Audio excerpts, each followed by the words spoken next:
Bonjour, je m'appelle Sacha et j'enseigne le français à Tokyo dans une école qui existe depuis plus de 30 ans.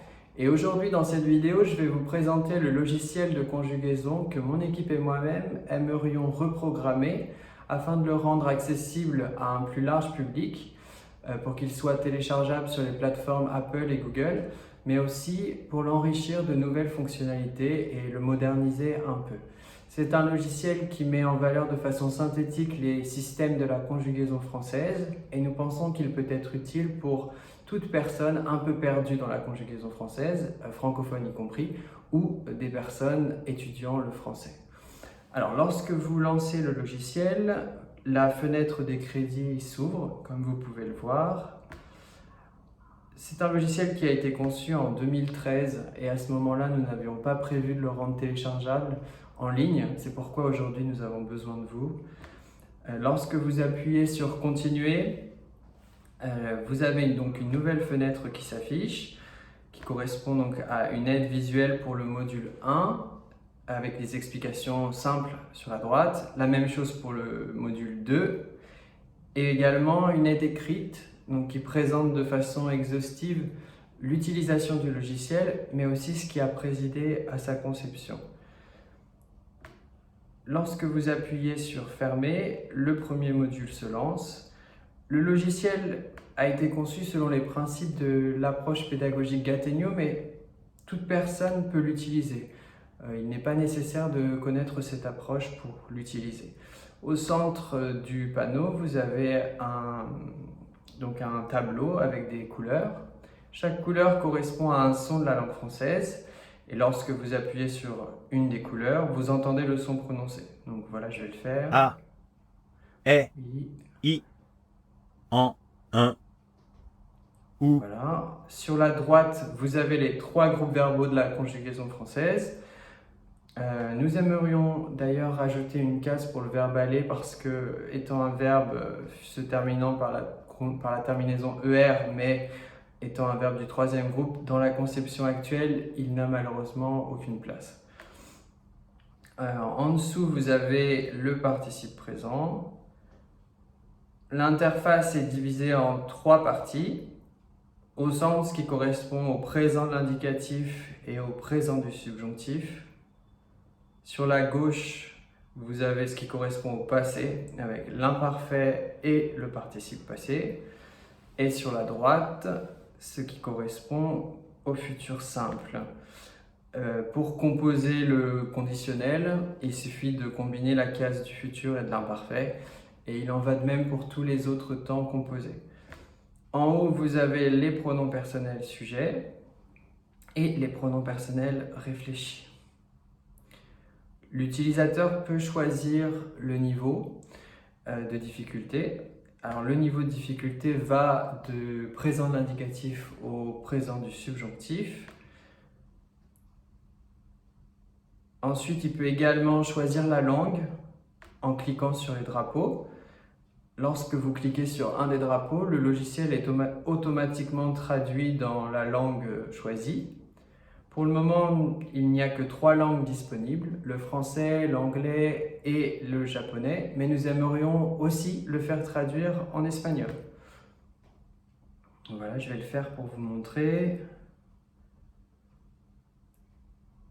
Ensuite, vous avez un bouton suivant pour naviguer parmi les phrases qui vous sont proposées.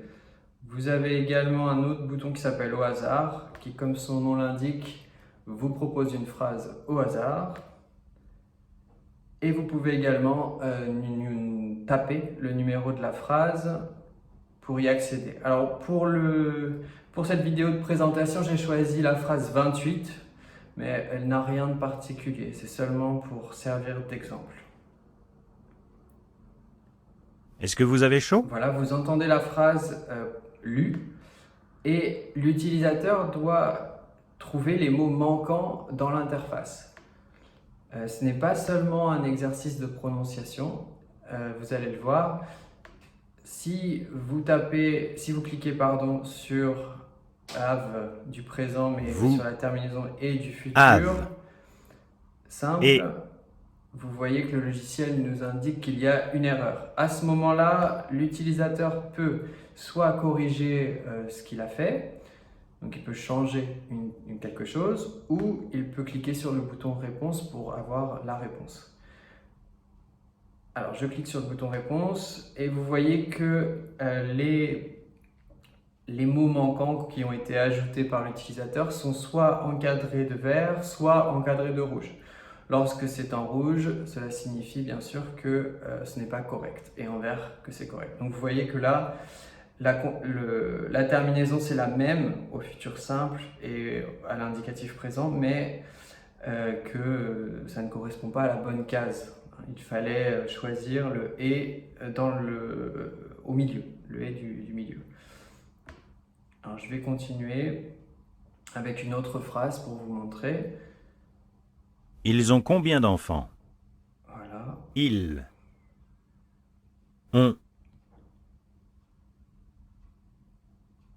Oui, voilà. Donc voilà, là c'est correct. Tu as faim? Alors je vais délibérément choisir Tu. un A qui n'est pas correct.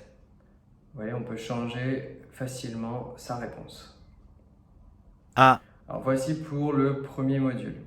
Le deuxième module, on peut y avoir accès en cliquant sur le bouton « À mon tour ». Donc dans le deuxième module, l'utilisateur peut travailler sur un verbe en particulier et sur le temps et le mode qui l'intéresse. Alors pour vous montrer un petit peu comment il fonctionne, j'ai choisi le verbe chanter à l'imparfait. Chanter. Alors la liste des verbes est assez importante. J'ai choisi chanter parce que c'est vraiment un verbe très simple.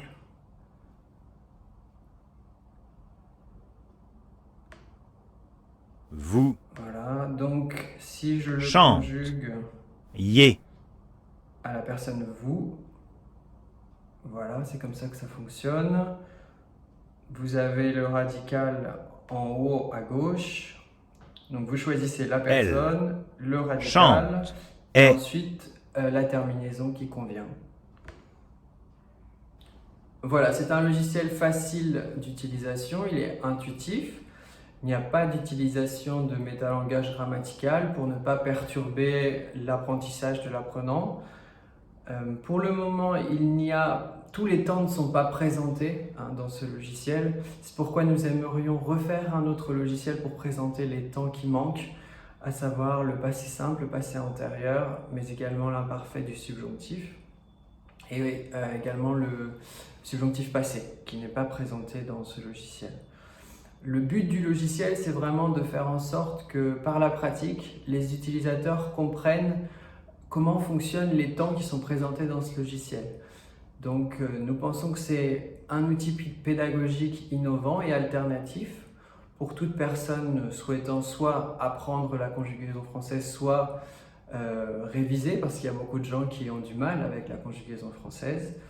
Et malheureusement, à l'heure d'aujourd'hui, il n'y a que le Becherel qui sert d'outil, disons, pas pédagogique, mais d'outil pour se repérer dans la conjugaison française. Mais selon nous, il n'y a pas vraiment il n'y a pas de pédagogie, d'accord? On cherche un verbe et c'est tout.